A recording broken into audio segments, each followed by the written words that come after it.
চারদিকে তখন ভোরের আলো ফুটতে শুরু করেছে। মসজিদে নামাজ শেষ করে যে যার মতো বাড়ি ফিরছে। কাঁচা বাঁশের নতুন তৈরি কবরের সামনে বসে আছে হৃদি। চোখ দুটোতে অবিরাম গতিতে ঝরছে অশ্রুধারা। তুমি আবার কেন ছেড়ে চলে গেলে সোনা? তুমি আম্মুকে কেন ছেড়ে গেলে? জানো তুমি ছাড়া তোমার আম্মু একদম ভালো নেই, একটুও না।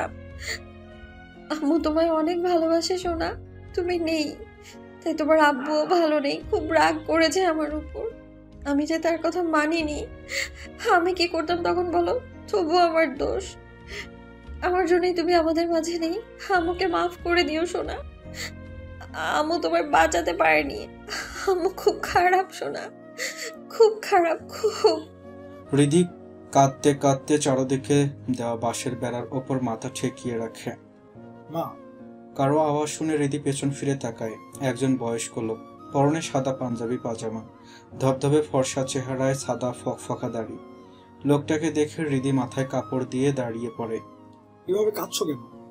আমার বাচ্চা। এইটুকু বলতেই গলা ধরে এলো হৃদির।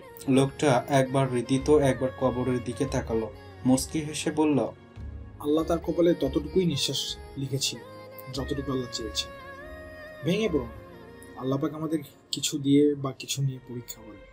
ধৈর্য ধরো আর আল্লাহর উপর ভরসা করো, সব ঠিক হয়ে যাবে ইনশাআল্লাহ। বলে লোকটি হৃদির মাথায় হাত বুলিয়ে চলে যান। হৃদি আরো কিছুক্ষণ পর উঠে হাঁটতে থাকে। উদ্দেশ্য চৌধুরী বাড়ি। সেদিনের পর আর 2 দিন পার হয়েছে। হসপিটাল থেকে আজ তার ডিসচার্জ দুপুরে, কিন্তু হৃদি খুব ভোরে এখানে এসেছে সন্তানের সাথে কথা বলতে। কি ভাগ্য তার! জানতে পারলো না তার বাচ্চাটা ছেলে নাকি মেয়ে। না দেখতে পারলো শেষবারের মতো। হৃদির জ্ঞান ফিরেছিল দাফন কার্য শেষ হবার পর, তাই আর দেখা হয়নি। সবটা শেষ হলেও তীব্রকে একা ছাড়তে পারবে না হৃদি। সন্তানের শোক তার আজীবন বয়ে বেড়াতে হবে। কিন্তু তীব্র, সে ছাড়া তীব্র কিভাবে বাঁচবে? এখন দুজনেরই দুজনকে খুব দরকার। রাগ মান অভিমান যাই করুক, তবুও হৃদি তীব্রর সাথেই থাকবে। কথাগুলো ভাবতে ভাবতে চৌধুরী বাড়ির সামনে এসে দাঁড়ায় হৃদি। গার্ড তাকে দেখেই ছুটে আসে। ম্যাম, আপনি এক্ষুনি স্যারকে কল করো। ম্যাম, আপনি একা কেন এত সকালে? স্যারকে বলেননি কেন? স্যার তো খুব বকবে।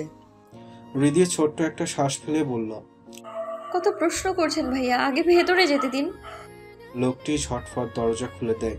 হৃদি কিছু না বলে ধীর পায়ে ভেতরে প্রবেশ করে। সবাই হয়তো ঘুমাচ্ছে, 2-1 কাজের মেয়ে উঠেছে শুধু। হৃদি কোনো দিকে না তাকিয়ে সোজা নিজের বেডরুমে আসে। তীব্রকে রুমে না দেখে ব্যালকনিতে গিয়ে দাঁড়ায়। বাঁকানো বিল্ডিংয়ে হয়তো তীব্র ভেবে হৃদি ওয়াশরুমে গিয়ে চোখ মুখে পানি দিয়ে বের হয়ে রুম থেকে তীব্রর কাছে যাওয়ার উদ্দেশ্যে বের হতেই মুখোমুখি হয় কাজের মেয়ের সাথে। মেয়েটির নাম শশী। অল্প বয়সী মেয়েটা হৃদিকে দেখেই চমকে ওঠে। এ মা, ভাবি আপনি? তীব্রকে কোথাও দেখেছো? না ভাবি, আপনি হাসপাতালে ভর্তি হইলেন, এরপর তো ছোট ভাইজান তেমন বাড়ি আহে না। মাঝে মাঝে স্যার রে ওই বাড়ি থেকে বের হইতে দেখি।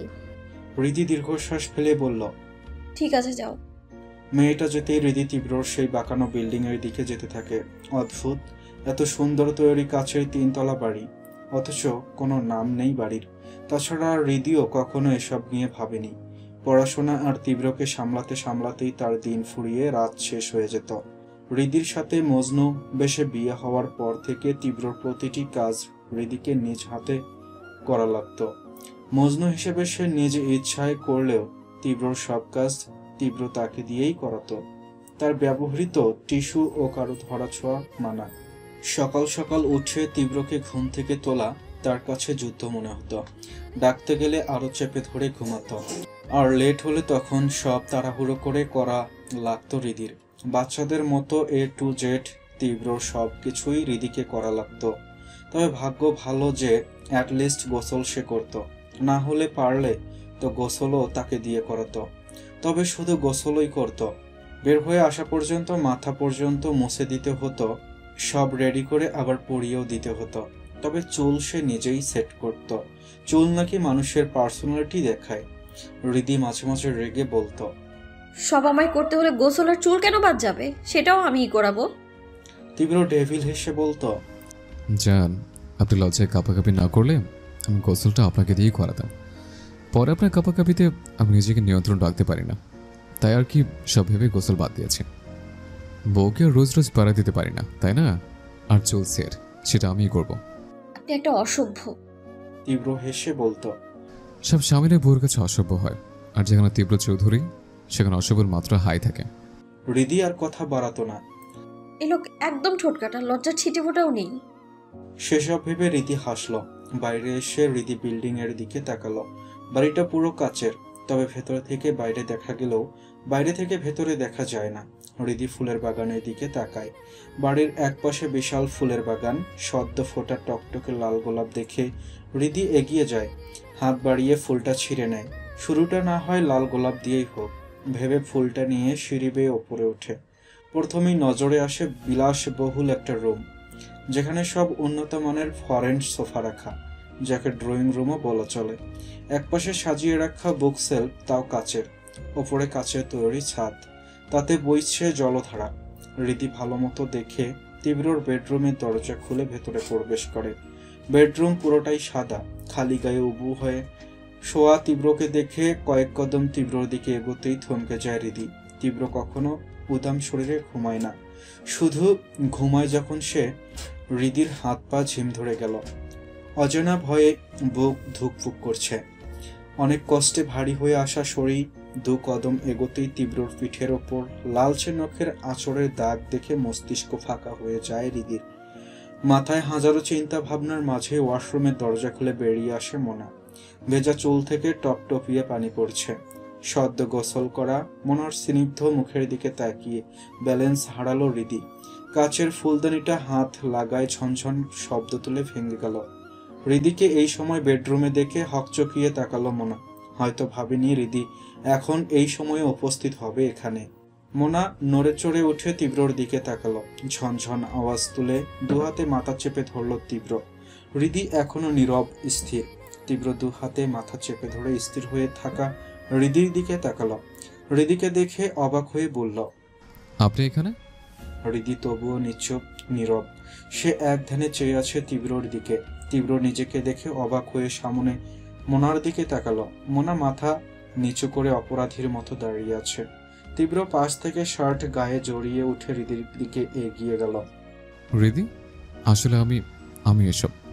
হৃদি স্থির হয়ে আছে, তবে চোখের পানি বাঁধ মানছে না। কপা কপা গলায় কোনো মতেই বলল, আপনাদের মধ্যে রাতে কিছু হয়েছে? তীব্র কিছু বলতে চেয়েও বলল না। শান্ত হয়ে বসলো বেডে। নিয়ম মতো শান্ত কণ্ঠে বলল, ভুল হয়েছে, কাল আমি নেশার ঘরে। তীব্রর এত শান্ত স্বাভাবিক কণ্ঠের কথায় হৃদি তাকালো তীব্রর দিকে। এত কিছুর পরেও তীব্রর স্বাভাবিক কণ্ঠে হৃদির ভেতর সদ্য গড়ে তোলা হৃদয় আবারও চুরমুর হয়ে গেল। হাতের টকটকে লাল গোলাপটা চেপে ধরল, যার ফলে গোলাপের কাঁটাযুক্ত রক্ত পড়তে লাগলো। সেদিকে কোনো খেয়াল নেই হৃদির। আমাকে আপনার আর ভালো লাগছে না, তাই না তীব্র? কথাটা বলে হৃদি তাচ্ছিল্য হেসে বলল, শুকিয়ে যাওয়া শরীর, অসুস্থ অবস্থা, খুব ক্লান্ত আপনি, তাই না? তীব্র দুহাতে বেডশিট খামচে ধরল, তবে কিছুই বলল না। হৃদি তীব্রকে নিশ্চুপ দেখে আবারও বলল, একবার, শুধু একবার বলেন আপনাদের মধ্যে কিচ্ছু হয়নি। আমি একদম আপনার মনের মতো হয়ে যাব। যা বলবেন তাই করব, যেভাবে আপনি আমাকে চান আমি সেভাবেই থাকবো। শুধু একবার বলেন তীব্র, শুধু একবার বলেন আপনাদের মধ্যে কিচ্ছু হয়নি। আপনি বললে আমি সত্যি আর কখনো এই ব্যাপারে কথা বলবো না, আমি সত্যি বলছি। টকটকে লাল গোলাপের মতো এখন তীব্র চোখও রক্ত লাল। গলাটা যেন এবার গম্ভীর হলো। গম্ভীর গলায় বলল, আমাদের মধ্যে রাতে কিছু হয় না বললে তো আর সত্যিটা মিথ্যা হয়ে যায় না। তীব্রর কথায় কয়েক পা পিছিয়ে গেল হৃদি, যার ফলে ভাঙ্গা ফুলদানির ওপর পা পড়তেই ব্যথায় টনটন করে উঠল শরীর। কিন্তু এই ব্যথা বর্তমানের পরিস্থিতির কাছে কিছুই না। কেটে যাওয়া শরীর থেকে ফোটায় ফোটায় আরো রক্ত পড়তে লাগলো, তবে বুকের ভেতর যে রক্তক্ষরণ হচ্ছে তার কাছে হয়তো কিছুই না। তীব্রর কথায় স্পষ্ট উত্তর পেয়ে হৃদি নিশ্চুপ হয়ে গেল। 1 মিনিট, 2 মিনিট, ঠিক 5 মিনিট পর বলল, কেন করলেন এমন তীব্র? আপনি এটা করতে পারেন না। বলেই হু হু করে কেঁদে উঠল হৃদিতা। আমার সহ্য হচ্ছে না, এর যে মৃত্যু ভালো। তীব্র বিরক্ত কণ্ঠে বলল, এভাবে কাঁদছেন কেন? মরা কান্না বন্ধ করুন, বলছি তো, যা হয়েছে তা একটা ভুল। নেশার ঘরে ছিলাম, and I want physical need. তাছাড়া আমার শারীরিক চাহিদা আছে, যা আপনার দ্বারা। আমির চৌধুরী পরপর তীব্রর গালে থাপ্পড় দিয়ে রাগান্বিত হয়ে বললেন, কোন মুখ দিয়ে এইসব কথা বলছিস? ছি, একবার বিবেকে বাঁচছে না।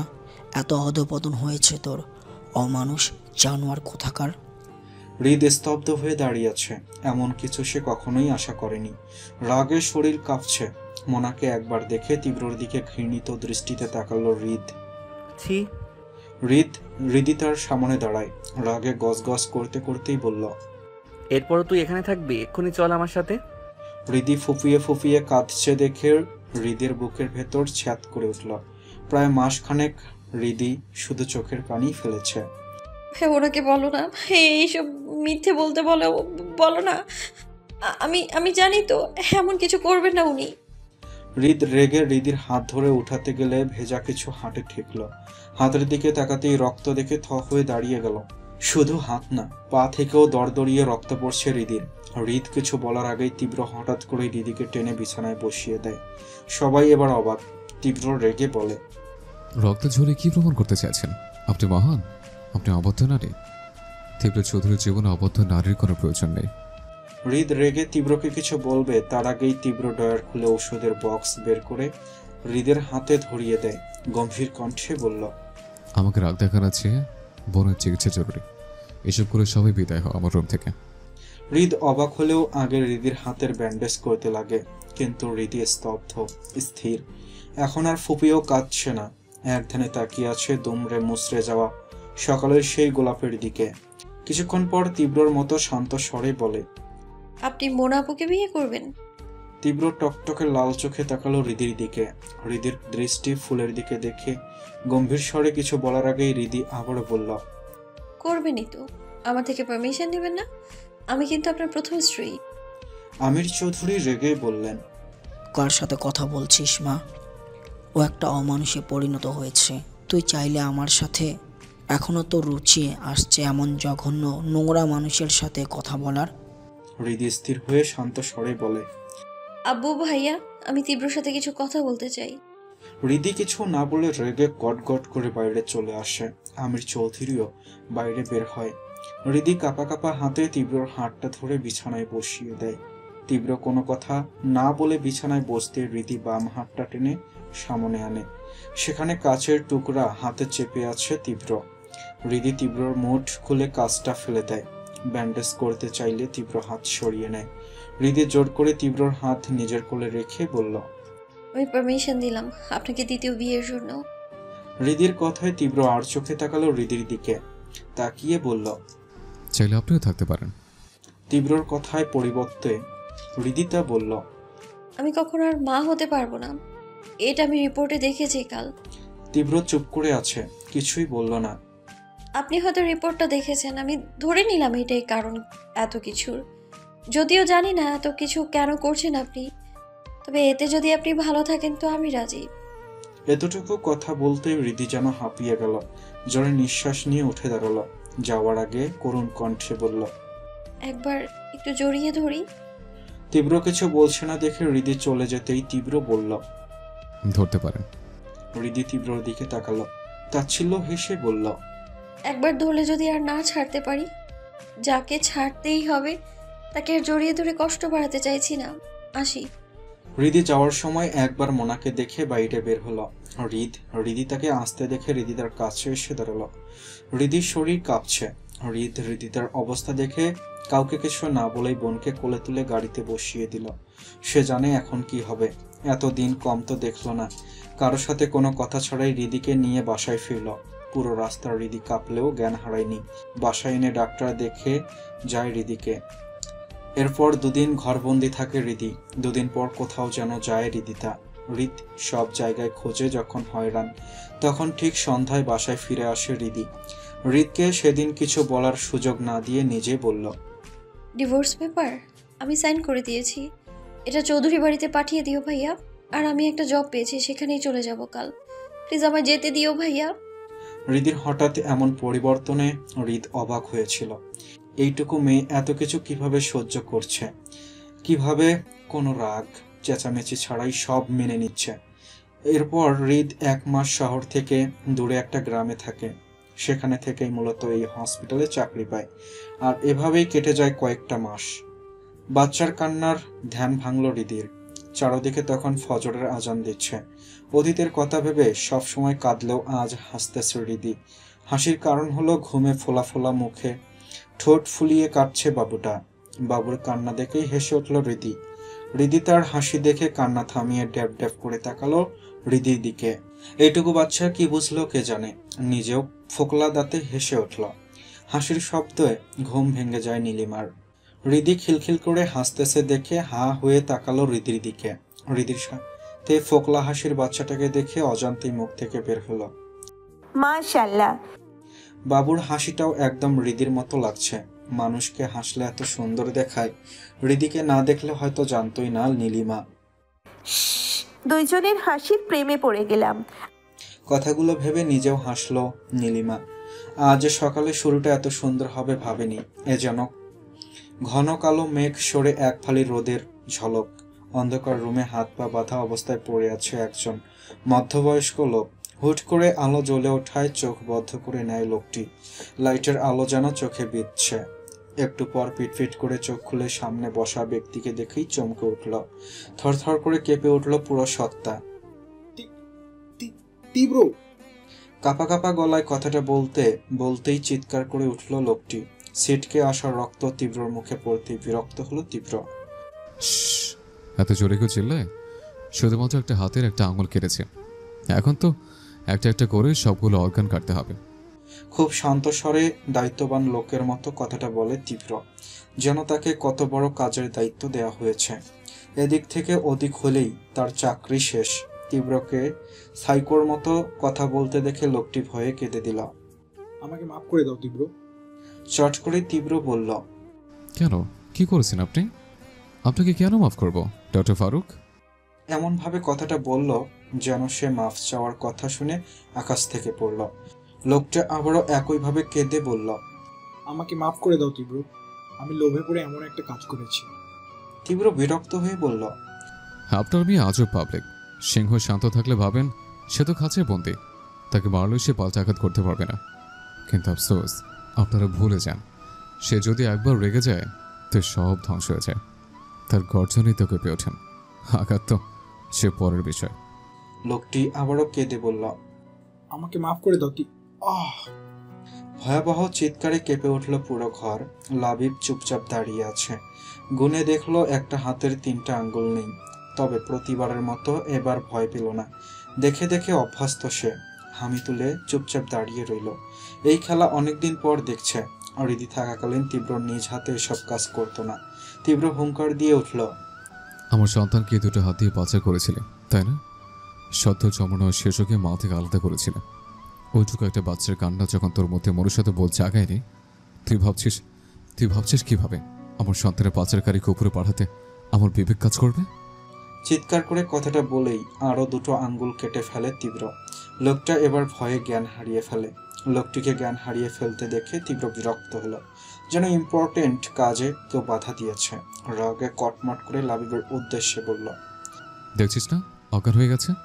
যা, হাতে সুন্দর করে ব্যান্ডেজ করে দে, এখনো বাম হাতের আঙ্গুল কাটা বাকি আছে। কথাটা এমন ভাবে বলল যেন কত মহান কাজ করেছে। লাবিব ঝটপট হাত ব্যান্ডেজ করে পানি এনে মুখে মারে। একটু পর পিটপিট করে চোখ খুলে সামনে আবারও তীব্রকে দেখে ভয়ে বলল, আমাকে মেরো না বাবা, আমি তোমার বাবার বয়সী, আমাকে মাফ করে দাও। আমি জানতাম না যে মেয়েটা তোমার ওয়াইফ। আমাকে অনেকগুলো টাকা দিয়ে একটা নাম্বার থেকে কল করে বলে বাচ্চা জন্ম নেওয়ার সাথে সাথে যেন বাচ্চাটাকে হসপিটালের পেছনের গাড়িতে রেখে আসি, আর মৃত একটা বাচ্চা যেন মেয়েটার পাশে রেখে দিই। এরপর যেন আমি কোথাও লুকিয়ে থাকি বা দেশের বাইরে চলে যাই। এইটুকু বলেই থামে লোকটা। তবে তীব্রর ভয়ানক চাহনি দেখে আবারও বলল, একটু পরে জানতে পারি বাচ্চাটা তোমার। সেদিনই আমি আমার পরিবার নিয়ে ইতালি চলে যাই।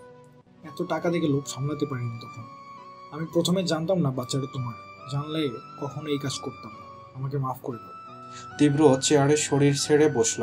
ব্যথাতুর কণ্ঠে দীর্ঘশ্বাস ফেলে বলল, সদ্য জন্মানো বাচ্চারা এটা পরে কেঁদে ওঠে, তাই না? লোকটি ভয়ে ভয়ে মাথা নাড়ায়। তীব্র একই সুরে বলে, সে বাচ্চার কান্না আটকাতে ওর মুখে চেপে ধরেছিলে? লোকটি চমকে উঠল। ভয়ে এবার শেষ সে। ঘাম ছুটতে লাগলো শরীর থেকে। তীব্র কিভাবে জানলো? তীব্র একই সুরে আবারও বলল, সদ্য জন্মানো বাচ্চাকে মায়ের থেকে দূর করে দিয়েছিলে। এইটুকু বাচ্চা কতটা কষ্ট পেয়েছে তার হিসেব আছে?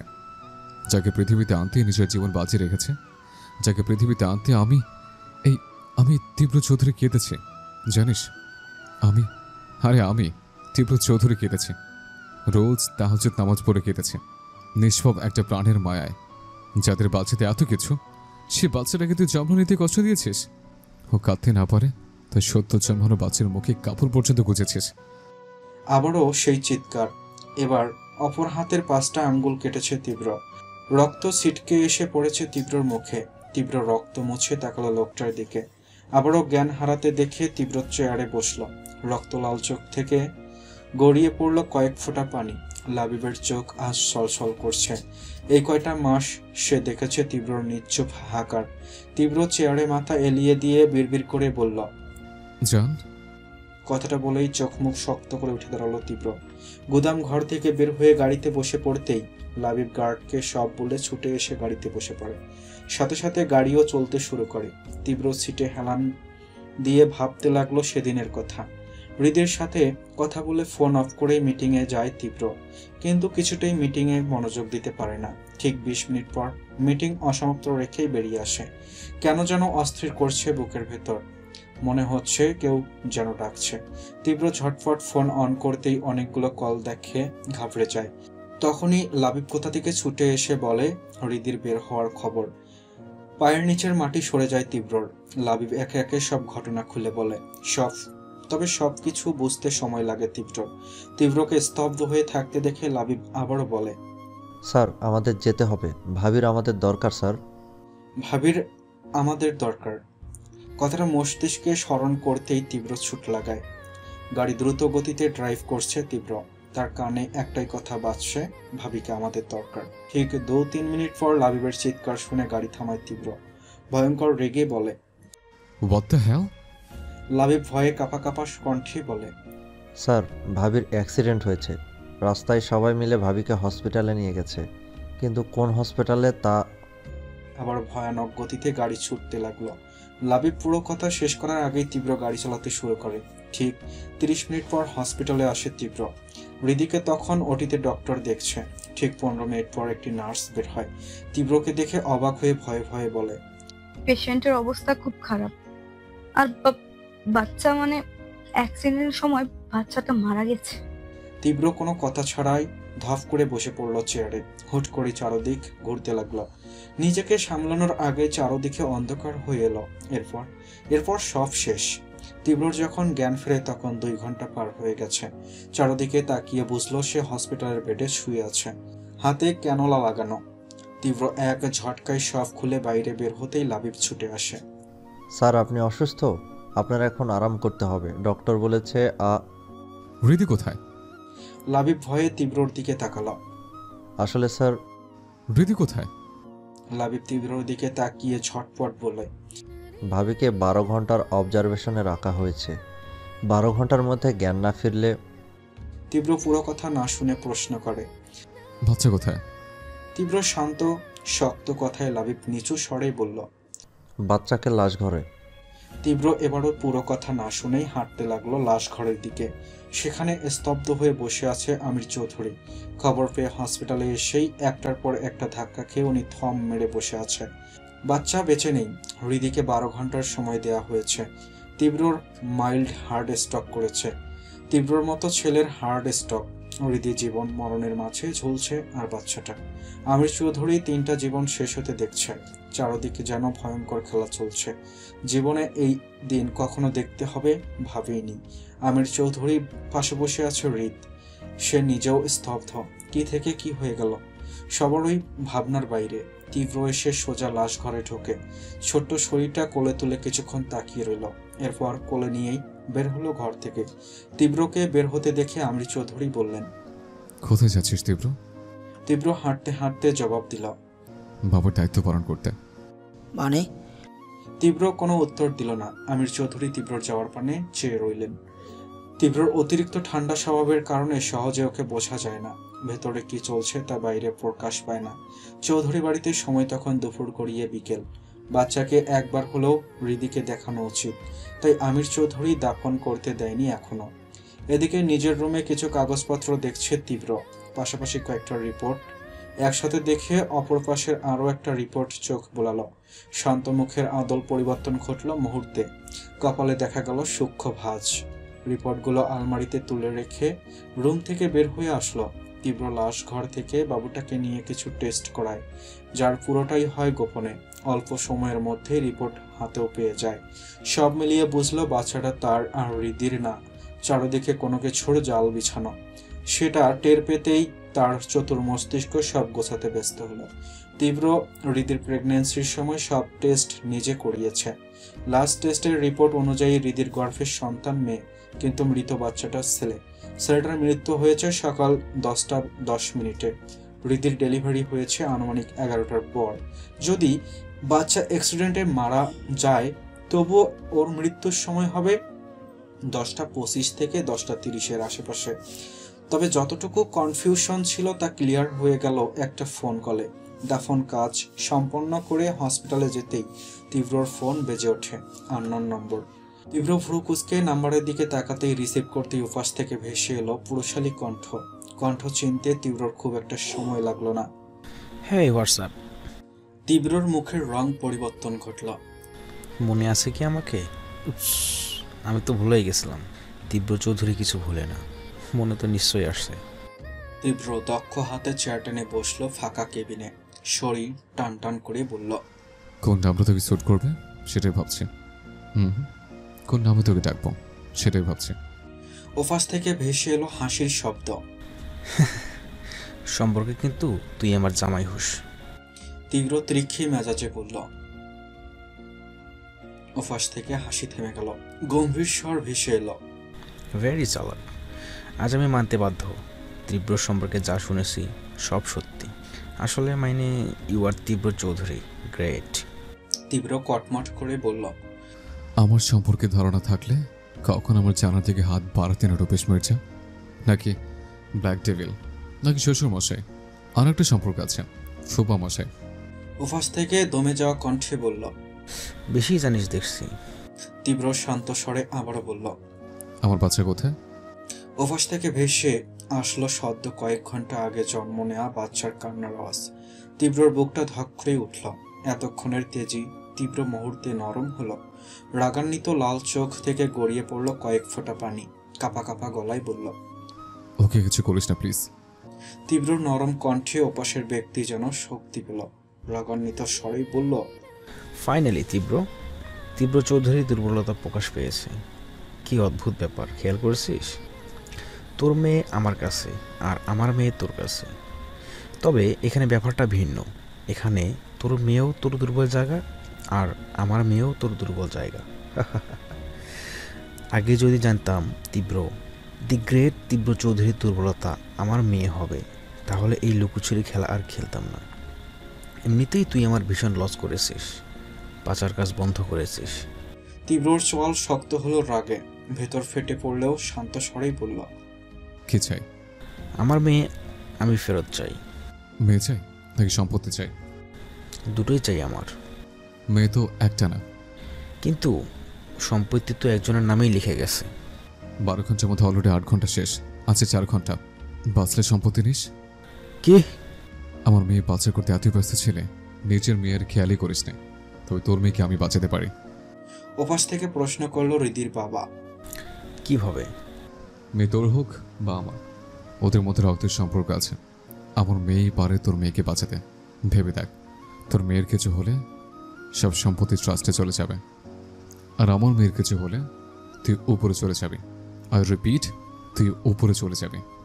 ওপাশ থেকে জবাব আসে কয়েক সেকেন্ড পর, কোনো চালাকি করলে বাচ্চা বাঁচবে না তীব্র। তাছাড়া তোর মেয়েকে পেতে হলে আমার মেয়েকে তোকে ছাড়তে হবে। তীব্র উত্তর করল না। ফোন কেটে চেয়ারে হেলান দিয়ে বসল। আপাতত তাকে ঠান্ডা মাথায় থাকতে হবে। মুখে অক্সিজেন মাস্ক, মাথায় মোটা ব্যান্ডেজ, দুহাতে ক্যানোলা, পেটে সদ্য কাটার অবস্থা। নিথর দেহ নিয়ে বেডে শুয়ে আছে হৃদি। দরজা খুলেই তীব্রর পা যেন আর চলছে না। খুব কষ্টে কয়েক কদম এগিয়ে এসে বসে হৃদির মাথার কাছে। কোথায় ধরবে খুঁজে পাচ্ছে না তীব্র। ভারী শরীরটা কোনো মতে টেনে হৃদির বেডের অল্প জায়গায় শুয়ে আলতো করে হাত রাখলো হৃদির মাথায়। অকপটে মুখ গুজে দিল গলায়। থামা থামা কণ্ঠে বলল, সময় বেশি নেই যান, চোখ খুলুন, আমাকে শুনতে পাচ্ছেন? এই যান। তীব্র একটু থেমে আবারও বলল, আপনার কিছু হলে আমি কাউকে বাঁচতে দেব না। এতদিন আপনার জন্য আমি নিজেকে নিয়ন্ত্রণে রেখেছি, সবাইকে ছাড় দিয়েছে। হৃদির তবুও কোনো রেসপন্স নেই। তীব্র হৃদির গলায় মুখ গুজেই জোরে শ্বাস নিল, যেন নিঃশ্বাসের সাথে মিশিয়ে নিচ্ছে হৃদির শরীরের সুবাস। তীব্রর চোখে পানি গিয়ে হৃদির গলা ভিজিয়ে দিচ্ছে। আজ সে নিজেকে অসহায় মনে করছে। তীব্র হাত বাড়িয়ে পকেট থেকে ফোনটা বের করে হৃদির কানের কাছে মুখ এনে বলল, আপনাকে ফিরতে হবে, বাঁচতে হবে, লড়াই করতে হবে। আমি আগেও বলেছি, আবারও বলছি, আপনার কিছু হলে আমি কিন্তু আপনার বাচ্চা দেখব না। আপনার বাচ্চা কাছে যান, ভীষণ কাছে। বলে ফোনটা হৃদির কানের কাছে রাখে। সেখান থেকে ভেসে আসছে নিজের বাচ্চার কান্নার আওয়াজ। তীব্রর এই কান্না সহ্য হচ্ছে না। চোখ মুখ শক্ত করে আবারও হৃদির গলায় মুখ গুজে দিল সে। শক্ত করে জড়িয়ে ধরল হৃদির অসুস্থ শরীর। 1 মিনিট, 2 মিনিট, প্রায় 4 মিনিট ওপর হৃদির হাত নড়তে দেখে তীব্রর মুখে ফুটল বাঁকা হাসি। বিড়বিড় করেই বলল, আমার চেয়ে নিজের মেয়ের প্রতি বেশি ভালোবাসা, তাই না? নট ফেয়ার বেগম জান। কথাটা বলে তীব্র হৃদিকে ছেড়ে উঠে দাঁড়ালো। ফোনটা পকেটে রেখে আবার হৃদির দিকে এগিয়ে গেল। আপনি আমার দুর্বলতা না, শক্তি হবেন এবার। বলে কপালে গাঢ় একটা চুমু এঁকে বেরিয়ে আসে তীব্র। এরপর আর হৃদির সাথে কথা বলেনি তীব্র। কারণটা তাদের বাচ্চা। রুফেশ মির্জা তীব্রকে হৃদি থেকে দূরে থাকতে বলে, কারণ উনি চায় তীব্র আর হৃদির ডিভোর্স হয়ে যাক। এতে লাভ লস পরের হিসাব। তীব্রকে ভরসা করা যাবে না কোনো মতে। তাই মূলত সে চাইছে হৃদি আর তীব্র আলাদা হয়ে যাক। এদিকে হৃদির হৃদয় ভাঙ্গা কান্নার আর্তনাদ তীব্রকে ভেঙে দিলেও তীব্র নিরুপায়। যে বাচ্চার জন্য এত হাহাকার, সেই বাচ্চা বেঁচে আছে সেটাও বলতে পারেনি, বরং আরো দুর্ব্যবহার করেছে। যে সময় সবচেয়ে বেশি তাকে দরকার ছিল, সেই সময় সে দূরে থেকেছে। চাইলেও সে হৃদির কাছে আসতে পারত না, কারণ রূপেশ মির্জার লোক তার উপর নজর রেখেছে। যদিও এসব হ্যান্ডেল করা তীব্রর কাছে বাম হাতের খেলা। এমনি এমনি তো সে আর মাফিয়া না, কিন্তু ওই যে দুর্বলতা, মায়ার সম্পর্ক, তার রাজকন্যা, সেখানে আটকে গেছে তীব্র। এই মায়ায় তাকে হাত পা বেঁধে রেখেছে। ইভেন সদ্য জন্মানো বাচ্চাকে খাবার দেবে না, এটাও হুমকি দিয়েছে। এইটুকু বাচ্চা যার একটু পরপর মায়ের দুধ খেতে চাই, তাকে যদি খেতে না দেয়, আর ভাবতে পারছে না তীব্র। কিন্তু এটা বুঝলো তার এত দুর্বল হলে চলবে না। ঠান্ডা মাথায় কাজ করতে হবে। হৃদির থেকে দূরে থাকলেও হৃদির সব তথ্য তার কাছে আসে।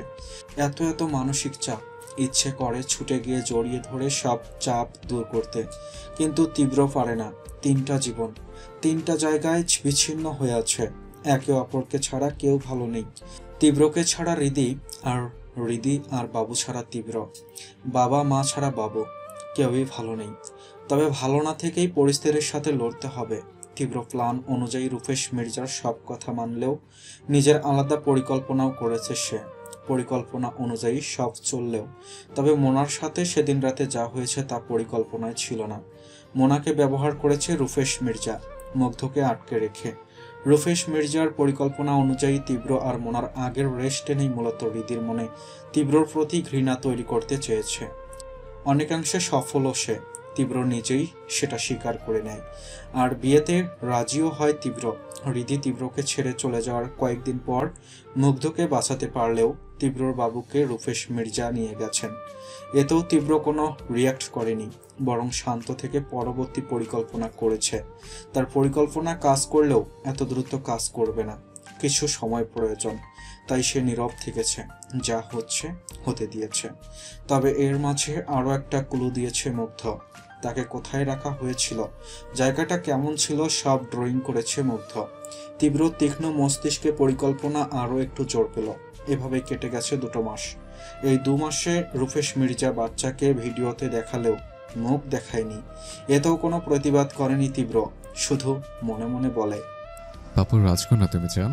এক যুদ্ধ করে পৃথিবীর আলো দেখেছ, দ্বিতীয় যুদ্ধ করো, তোমাকে সব ফিরিয়ে দেব, প্রমিস করছি সোনা।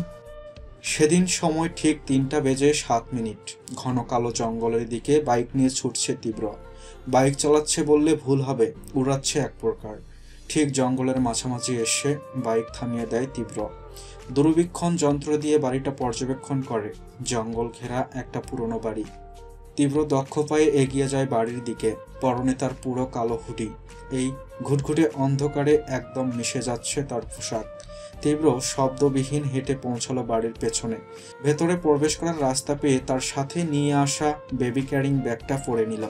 ভেতরে ঢুকে চারদিকে চোখ বোলালো। না, তেমন কাউকে দেখছে না। বাস নজরে প্রতিটি ঘরের চোখ বোলায়।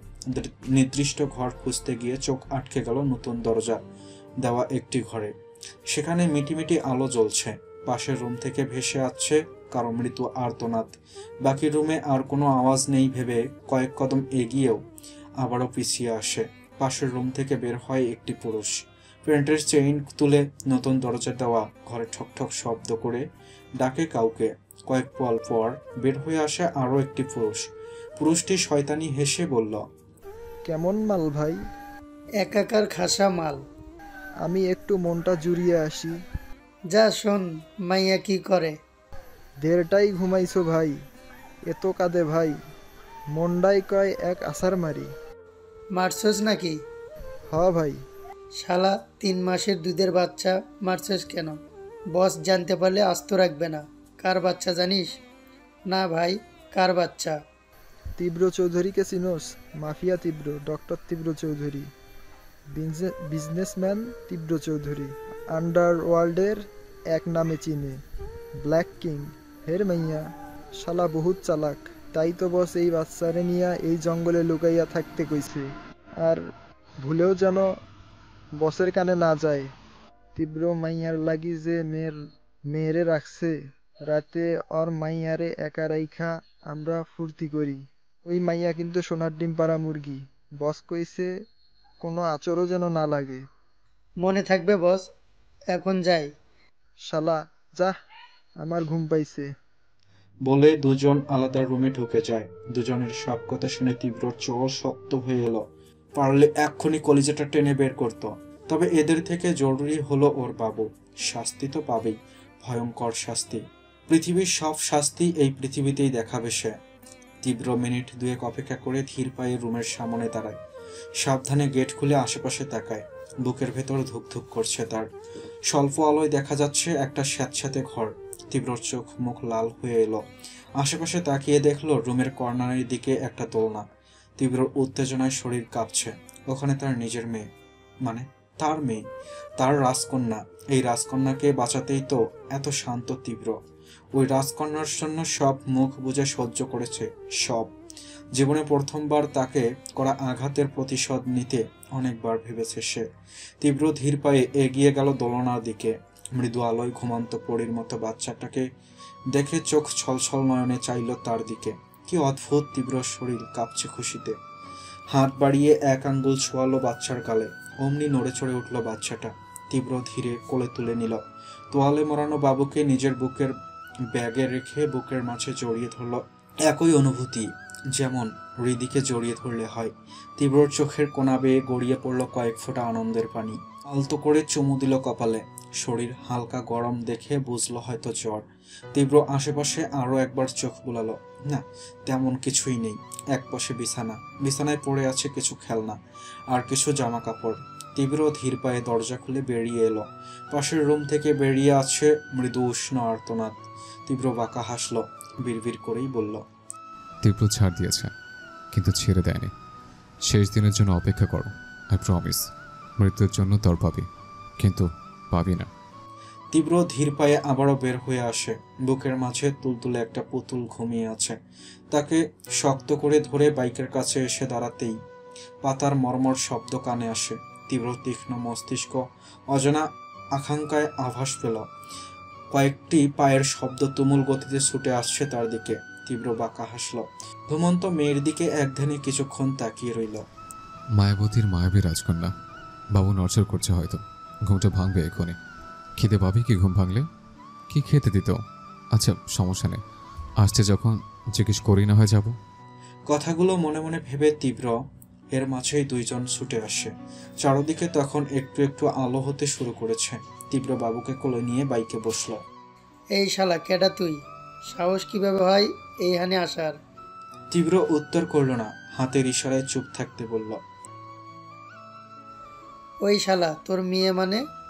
তীব্র বিরক্ত হয়ে চ শব্দ উচ্চারণ করতেই গিয়ে করলো না, কিন্তু এরই মাঝে ঘুম ভেঙে গেল বাবুর। পিটপিট করে চোখ খুলে ঠোঁট উল্টে কান্না করতেই যাচ্ছিল। তীব্র মুখের মাস্ক খুলে মোহনীয় হেসে বাবুকে বলল, ও আম্মু কাঁদে না, আমি আছি তো, আব্বু আছি তো জান, তুই না আব্বুর কলিজা, কাঁদে না শোনা। বেবি কি বুঝলো কে জানে, কান্না বাদ দিয়ে বড় বড় চোখে শুধু তাকিয়ে দেখলো বাবাকে। ক্যারিং ব্যাগে ঝুলন্ত মেয়েকে তার দিকে তাকাতে দেখে হাসি ফুটে ওঠে তীব্রর মুখে, তৃপ্তির হাসি। এইদিকে তীব্রকে দেখে চিনছে না লোক দুটো, হয়তো দেখেনি, কিন্তু বাচ্চাটার সাথে এভাবে কথা বলায় বুঝলো এটা তীব্র চৌধুরী। চট করেই ফোন করলো বাকি ছেলেদের, ভয়ে তাদের আত্মা শুকিয়ে আছে।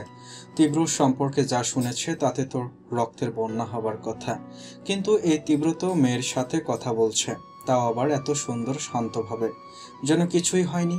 তীব্র এবার তাকালো ছেলে দুটোর দিকে, হেসে বলল, কাজনকে ডাকলে? ছেলে দুটো অবাক হয়ে আছে। তীব্র আবারও বলল, কাজনকে ডাকলে না, মানে তোর মোট কয়জন? ছেলে দুটো ভেবাচাকা খেয়ে তাকালো। তীব্রকে এইভাবে কথা বলতে দেখে দুজনেই হতবাক। এর মাঝেই ছুটে আসে কয়েকজন ছেলে। তীব্র বিড়বিড় করে বলল, মরাতে শখ কেন এদের? আমি তো এদের বাঁচাতে চুপচাপ চলে যাচ্ছিলাম। দূর শালা, কেউ নিজে থেকে মরতে আসে কেন? আর মারলে আমার দোষ। তাদের মধ্যে একজন বলল, বাচ্চা আমাকে দে নয়তো। তীব্র বাবুর দিকে তাকিয়ে থেকে মুস্কি হেসে বলল, নয়তো? আগের দুইজন ছেলের মধ্যে থেকে একজন বলল, তুই চেনস এ কে? তীব্র চৌধুরী। তীব্রর নাম শুনতেই ইতোমধ্যে অনেকে ঘামতে শুরু করেছে। ব্ল্যাক কিং, আন্ডারওয়ার্ল্ডের মাফিয়া কিং। তীব্র মুখে মিষ্টি হাসি ফুটিয়ে বলল, আম্মু আজ আমার টিসম টিসম করবো, আচ্ছা? বাবু তীব্রর কথা শুনছে আর ড্যাব ড্যাব করে তাকাচ্ছে।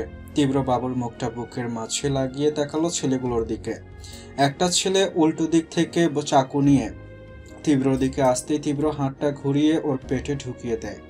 এক হাতে বাবুকে জড়িয়ে অন্য হাতে চাকু ঢুকাতেই দুই তিনজন ছুটে আসতেই তীব্র সরে যায়। পকেট থেকে গান বের করে তিনজনকেই শুট করে দেয়। এরই মাঝে ছুটে আসে দুটো গাড়ি থেকে পরপর তীব্রর গার্ড বের হয়ে আসে। লাবিব তীব্রকে আড়াল করে বলল, বস আপনি গাড়িতে বসুন, এই মশাগুলোকে আমরা দেখছি। তীব্র বিনা বাক্যে ব্যয়ে গাড়িতে বসলো। এসির পাওয়ার বাড়িয়ে মুখটা মুছে তাকালো বাবুর দিকে। বাবার বুকে সে নিশ্চুপ হয়ে হাতের এক আঙ্গুল মুখে চুচ্ছে। সেটা দেখে তীব্র হাসলো। ব্যাগ থেকে বাবুকে বের করে একদম বুকের মাঝে রাখলো। তুলতুলে ছোট্ট দেহটা বুকের মাঝে জড়িয়ে ধরতেই তীব্র চোখ বেয়ে আবারও গড়ল পানি। এর 2 মিনিট পর ড্রাইভিং সিটে এসে বসে লাবিব। কোনো কথা ছাড়াই গাড়ি স্টার্ট দেয়। তবে তীব্রকে দেখে মুখে তার হাসি ফুটে উঠল। নিজ চোখে তীব্রর হাহাকার দেখেছে সে, হৃদির জন্য, বাবুর জন্য। এখন তীব্রকে শান্ত দেখে চোখ জুড়িয়ে গেল। তবে ভাবনা রয়েই গেল, আদৌ কি সব ঠিক হবে? কিন্তু কবে? হসপিটালের নিজের ক্যাবিনে বসে আছে হৃদিতা। তার কোলেই শুয়ে আছে ছোট্ট রোজ। তুলতুলে শরীরটা আরামে ঘুমাচ্ছে, তবে কপালে হৃদির চিন্তার ভাঁজ। আজ অনেক দিনই তো হলো রোজের কেয়ারটেকার সেই যে গেছে, এরপর আর আসেনি। না এসেছে রোজের বাবা মা, কোনো সন্ধান না, তারা স্বয়ং এসেছে। সন্তানের প্রতি কেমন ভালোবাসা, এতদিনেও খোঁজ নেয়নি। নাকি ওদের সন্তান চাই না, নাকি কোনো বিপদে আছে, আর ভাবতে পারছে না হৃদি। কয়েকদিন থেকে এই একটা ভাবনাই তার। হসপিটালে দেওয়া ঠিকানা অনুযায়ী যোগাযোগ করার চেষ্টা করেছিল, কিন্তু সেখানে কেউ ছিল না। বাড়িটা ছিল পরিত্যক্ত বাড়ি। মনে হয় অনেক বছরে এখানে কেউ থাকে না, অথচ এই বাড়ির ঠিকানা দেওয়াই হয়েছে সেদিন। কয়েকদিন থেকে এটা নিয়েও ভাবছে হৃদি, কিন্তু কোনো ক্লু পাচ্ছে না, আর না বুঝতে পারছে এখন কি করা উচিত। হৃদি দীর্ঘশ্বাস ফেলে তাকালো ঘুমন্ত রোজের দিকে। আলতো করে কপালে চুমু দিয়ে বলল, মায়া বাড়িয়ে ছেড়ে যাবে না তো সোনা? সবাই তো ছেড়েই যায়, না হয় স্বার্থে ব্যবহার করে। কথাটা বলতেই হৃদির চোখ ভিজে উঠল। শুকনো মুখে বলল, তুই চলে গেলে আর বাঁচতে পারবো না রোজ। এমন কোনো দুনিয়া নেই যেখানে তুমি আর আমি থাকবো। আমরা মা মেয়ে হয়ে থাকবো, কেউ খুঁজে পাবে না আমাদের। হৃদি নিজের ভাবনাই হাসল। জীবনটা কোনো রূপকথা তো আর নয়। হয়তো কোনো একদিন রোজও ফিরে যাবে তার বাবা মার কাছে, আবারও হৃদি একা হয়ে পড়বে এই বিশাল পৃথিবীতে। কথাগুলো ভেবে দীর্ঘশ্বাস ছাড়ল। বাবু বাবু ডেকে বিরক্ত হয়ে নীলিমা ওর নাম রেখেছে রোজ। রোজ মানে গোলাপ। বাবুটাও ফুটন্ত গোলাপের মতোই সুন্দর, তাই নীলিমা রোজ নাম রেখেছে। মাঝে মাঝেই যখন লাল টুকটুকে জামা পরানো হয় তখন নীলিমা ভালোবেসে ডাকে রেড রোজ। মৃদু তো আবার ডাকে আরেক নামে, হলদে পাখি। রোজের গায়ের রং সবার থেকে আলাদা, দুধের সাথে কাঁচা হলুদ মেশানো রং তার শরীরে। সে যেন এক হলুদ কন্যা, তাই মৃদু ডাকে হলদে পাখি। এসব ভেবে মুস্কি হেসে তাকালো রোজের দিকে। একদম প্রাণ জোড়ানোর মতো শান্ত, স্নিগ্ধ ঘুমন্ত মুখ, ঠিক যেন তীব্রর ঘুমন্ত মুখটা দেখছে হৃদি। হৃদি মনে মনে বলল, দেখেছেন, আপনি নেই আজ আমার সাথে, তবু মনে হয় আপনি আছেন। এই যে অজানা রোজের মধ্যেও আপনার ছোঁয়া পাই। ওকে জড়িয়ে ধরলে মনে হয় আপনাকে জড়িয়ে ধরে আছি। আল্লাহ কি বন্ধন দিয়েছে, তাই না? কাছে না থাকলেও, পাশে না থাকলেও মনে হচ্ছে আপনি এখানেই আছেন, অথচ বাস্তবতা হচ্ছে আপনি অনেক দূরে, অনেকটা দূরে, আমার ধরা ছোঁয়ার বাইরে। খুব ভালো আছেন, তাই না? নতুন জীবনে, নতুন মানুষের সাথে। আমার কথা কি মনে পড়বে কিভাবে? মনে হয়তো আপনাকে অনেক ভালোবাসা দিয়ে আগলে রেখেছে সে আপনাকে। হৃদির চোখে পানি আর মুখে তাচ্ছিল্য হাসি। তবে এই কান্না দীর্ঘক্ষণ স্থায়ী হলো না। হুট করে কেঁদে উঠল রোজ। ঘুমন্ত অবস্থায় ঠোঁট ফুলিয়ে কাঁদছে। তা দেখে হৃদির মুখে ফুটে ওঠে বিস্তর হাসি। চোখে পানি, মুখে হাসি, এ যেন হাসির কান্না মেলা। হৃদি উঠে আলতো করে বাবুকে বুকে চেপে পিঠে চাপড়াতে লাগলো। কতবার তোমাকে কল দিই তীব্র, একটাবার হলেও তো ফোনটা ধরতে পারো। রুমে ঢুকে মোনার কথায় তার দিকে তাকায় তীব্র। বাঁকা হেসে বলল, সত্যি সত্যি বউ বলছো নাকি? মোনা ছলছল চোখে তীব্রর দিকে তাকিয়ে মনে মনে ভাবল, সেই ভাগ্য আমার কোথায়। মনে মনে কথাটা ভাবলেও মুখে কঠিন ভাব ফুটিয়ে বলল, না, তবে আমার তো চিন্তা হয়, হৃদে ফিরে আসা না পর্যন্ত তোমার খেয়াল রাখা আমার দায়িত্ব বলে আমি মনে করছি। তীব্র উত্তর না দিয়ে প্রশ্ন করল, মুগ্ধ ঘুমাচ্ছে?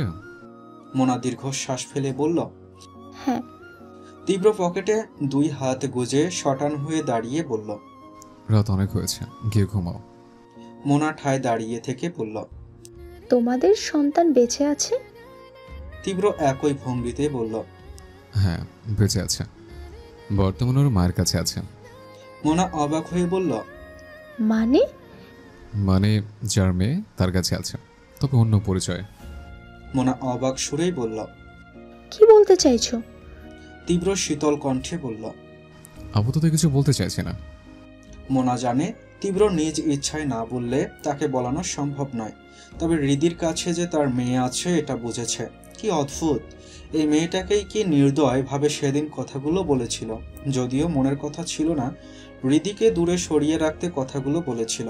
অথচ হৃদি সেদিন রুম থেকে বেরিয়ে যাওয়ার পর সব ভাঙচুর করে নিজেকে ক্ষত বিক্ষত করেছে, আর বারবার শুধু একটাই কথা বলেছে, কেন একবার জড়িয়ে ধরলো না? কেন এই বুকে চলতে থেকে আগুন নিভিয়ে গেল না? শরীরে পরনের স্পর্শ আছে, তাই ঘৃণা করছে, তাই না? অশুভ মেয়ে কেন আসলো আমার জীবনে? কেন আমার কথা অমান্য করলো? কেন কেন? তীব্রকে পাগলের মতো প্রলাপ করতে দেখে সেদিন মোনার চোখ ভিজে গিয়েছিল। ঠিক কতটা ভালোবাসলে তীব্র চৌধুরী পাগলের মতো প্রলাপ বকতে পারে? কিন্তু সে তো এসব চায়নি, সে তো বাধ্য হয়ে এসব করেছে। মোনার মনে তীব্রর জন্য যে অনুভূতি আছে সেটা সে চাইলেও মুছে ফেলতে পারবে না। তাই বলে সে তীব্রর ক্ষতি চায় না, সে চায় তীব্র ভালো থাকুক। কিন্তু সামান্য অতীত যে আজ তার ছেলের জীবনে ঝুঁকি নিয়ে আসবে, এটা তো কখনো ভাবেনি। তাদের মধ্যে তো কিছুই হওয়ার তো দূর, তীব্র তাকে ছুঁয়েও দেখেনি। যদিও মোনা তার অনুভূতির কাছে কিছুটা দুর্বল হয়ে পড়েছিল, এটা ঠিক, কিন্তু তীব্র সে তো নেশা করলেও তার হুঁশ ছিল। তার এই নেশার চেয়েও কঠিন নেশা হৃদ ছাড়া তার সামান্য ছোঁয়াও তীব্র নিজের শরীরে লাগতে দেয়নি। নিজেই নিজের হাত দিয়ে সেদিন পিঠের ওপর নখের দাগ করেছিল, সবটা হৃদিকে দেখানোর জন্যই। তীব্র শুধু তাকে বলেছিল, পাশের রুমে যাও, সকলে এই রুমে এসো, আমি তোমার আর মুক্তের টিকিট করে দিয়েছি আমেরিকার। তীব্রর কথায় ধ্যান ভাঙল মোনার। অবাক হয়ে তাকিয়ে রইল তীব্রর দিকে। তীব্র সেদিকে না তাকিয়েই বলল, আমি চাই না তুমি মুগ্ধকে নিয়ে এই রিস্কে থাকো। আমি চাইছি তুমি সেফলি দেশের বাইরে চলে যাও, তোমাদের সব ব্যবস্থা করে দিয়েছে। ওখানে যাও, গিয়ে মুগ্ধকে মানুষ করো। তুমি চাইলে কিন্তু আমার কোম্পানিতে জয়েন্ট হতে পারো, বা তোমার পছন্দ অনুযায়ী কোনো জব করতে পারো। Choice is yours. কথাটা বলে রুম থেকে বের হয়ে যায় তীব্র। তার বলা শেষ মানে আর এক মুহূর্ত এখানে থাকা যাবে না। তীব্র তার বাঁকানো বিল্ডিংয়ে যেতেই দেখা হয় আমির চৌধুরীর সাথে, কিন্তু আমির চৌধুরী ছেলের সাথে কোনো কথা না বলেই চলে যায়। তা দেখে তীব্র বাঁকা হাসে, মনে মনে ভাবে, মিস্টার চৌধুরী দেখি ছেলের মতো অ্যাটিটিউড, নট ব্যাড। সকাল সকাল হৃদিকে গেটের বাইরে দেখে অবাক হয়ে তাকিয়ে রইল নীর। অনেকদিন ধরে বোনের সাথে দেখা হয় না, তাই ভোরেই রওনা দিয়ে সকাল সকাল এসে পৌঁছেছে হৃদ। ইদানিং কাজের চাপ যেন বেড়েই চলছে তার। তবে এত সকালে হৃদির জায়গায় নীরকে দেখে ভ্রু কুঁচকে তাকালো নীরের ঘুম থেকে ওঠা ফোলা ফোলা মুখের দিকে। মেয়েটার হুঁশ নাই নাকি? ওড়নাবিহীন আমার সামনে দাঁড়িয়ে আছে। বেয়াদব মেয়ে। আমার জায়গায় যদি অন্য কেউ হতো। বাসার ওড়না কি শোকেজে তুলে রাখেন মিস নীর, যে পরে আসতে ভুলে যান, নাকি মানুষকে শরীর দেখাচ্ছেন? কিছুটা রেগেই বলল হৃদ। নীর ঝট করে চুলগুলো সামনে এনে ছুটে চলে যায়। সকাল সকাল কলিং বেল শুনে দৌড়ে এসে দরজা খুলে দেয় নীলিমা। সে ভেবেছিল প্রতিদিনের মতো তার মা হয়তো এসেছে, তাছাড়া রোজ ঘুমাচ্ছিল। শব্দ পেয়ে ঘুম ভেঙে গেলে হৃদি ছাড়া কারো কাছে থাকবে না। কেঁদে কেঁদে একদম চোখ মুখ ফুলিয়ে ফেলে। হৃদি সবেই গোসলে ঢুকেছে, এখনই তো আর বের হতে পারবে না, তাই সব ভেবেই তাড়াহুড়ো করেই ওড়না ছাড়া বের হয়ে এসেছে। কিন্তু হৃদকে এই সময় আশা করেনি। তবে হৃদের কথায় কিছুটা খারাপও লেগেছে তার। হৃদ নীলিমার যাওয়ার দিকে তাকিয়ে ভেতরে ঢুকে গেট লাগিয়ে সোজা রুমে চলে যায়। লম্বা একটা শাওয়ার নিয়ে ডাইনিংয়ে এসে দেখে হৃদি নাস্তার প্লেটে টেবিল সাজিয়ে রেখেছে। হৃদকে দেখে মুচকি হেসে বলল, হুট করে আসলে যে? এমনি মনে হলো তাই চলে আসলাম। রেড রোজকে মিস করছিলাম। বাচ্চাটার মধ্যে জাদু আছে দেখছি। আমার বোনকে অনেক দিন পর হাসতে দেখলাম। হৃদি আবারও মুচকি হাসল। নীল বলল তুমি এসেছো, তাই ঝটপট খিচুড়ি রান্না করতে দিয়েছি। বাইরে তো ঝিমঝিম বৃষ্টি পড়ছে, তুমি বৃষ্টিতে ভিজে এসেছো নাকি? না, গাড়িতে এসেছি। শোনো, সাথে আচারটা দিস। জোস একটা আচার। নিজের আন্টি বানিয়েছে, দারুণ আচার বানায়। নীলও পারে, তবে এই মেয়ে না যা অলস। আপু তুমি কি আমার দুর্নাম করছো? নীলিমার কথায় নীলিমার দিকে আর চোখে তাকালো হৃদ। ওড়না গায়ে মাথা পর্যন্ত ঢেকেছে, ঘুম ঘুম মুখে, লাল ওড়না মাথায়, দারুণ লাগছে। নীরের কথায় হৃদি মুচকি হাসল। হৃদ ব্যঙ্গ করে বলল, সুনাম করার মতো কিছু থাকলে না করতো? তোর থেকে 2 বছরের ছোট, অথচ তুই ডক্টর, আর সে এখন অনার্স প্রথম বর্ষের ছাত্রী। 2-3টে বছর তো শোকে কাটিয়ে দিয়েছে, এখন শোক ছেড়ে জীবনে এগিয়ে যেতেই পারে। হৃদি অবাক হয়ে ভাইয়ের দিকে তাকালো। তার ভাই তো এমন করে কথা বলে না। তবে কি? হৃদি নিজের ভাবনা থেকে একবার নীলিমা তো একবার হৃদের দিকে তাকালো, নাকি সে বেশি ভাবছে? হৃদির ভাবনার মাঝেই নীর বলল, একদম আমাকে ফালতু কথা বলবেন না, এমন কিছু আপনার সাথে হলে বুঝতেন। হৃদ শান্ত দৃষ্টিতে নীরের দিকে তাকিয়ে বলল, জীবন তোমার, দায়িত্ব তোমার। আমাদের জীবনে অনেক খারাপ সময় আসবেও, তাই বলে জীবনকে থামিয়ে রাখা কোনো সলিউশন না। আমি চাই তুমি তোমার জীবনে এগিয়ে যাও অতীত ভুলে। অতীত ভেবে ভবিষ্যৎ নষ্ট করো না। সে যাই হোক, রোজ উঠেছে নাকি? হৃদি তার নীরের দিকে তাকিয়ে বলল, কিরে উঠেছে? নীর হেসে বলল, উঠলে এতক্ষণ কেঁদে কেঁদে ফুলকো লুচি হয়ে যেত, ওঠেনি। হৃদি পরিস্থিতি ঠিক করতে বলল, মামা হাজির। ভাগ্নি উঠবে না এটা তো হতে পারে? কই মামুর রেড রোজ কোথায়? বলে হৃদির ঘরের দিকে চলে গেল। হৃদ যেতেই হৃদি নীলিমার কাছে গিয়ে বলল, ভাইয়ার কথা কিছু মনে করিস না নীল। নীলিমা তাচ্ছিল্য হেসে বলল, মনে করিনি আপু, ঠিকই তো বলছে। জীবন থামিয়ে দিলে আমি তো পিছিয়ে পড়বো আপু। আমি তো জানি আমি পবিত্র, কারো অপবিত্র বললে তো আর আমি অপবিত্র হয়ে যাব না, তাই না? হৃদিতা নীরের মাথায় হাত রেখে মুচকি হাসল। সে জানে বলা যতটা সহজ, করা ঠিক কতটা কঠিন। তবে নীলিমার মধ্যে অনেক পরিবর্তন এসেছে। আগের মতো সে আর মনমরা নেই। হয়তো এই পরিবর্তনই জীবনে ভালো কিছু আনবে।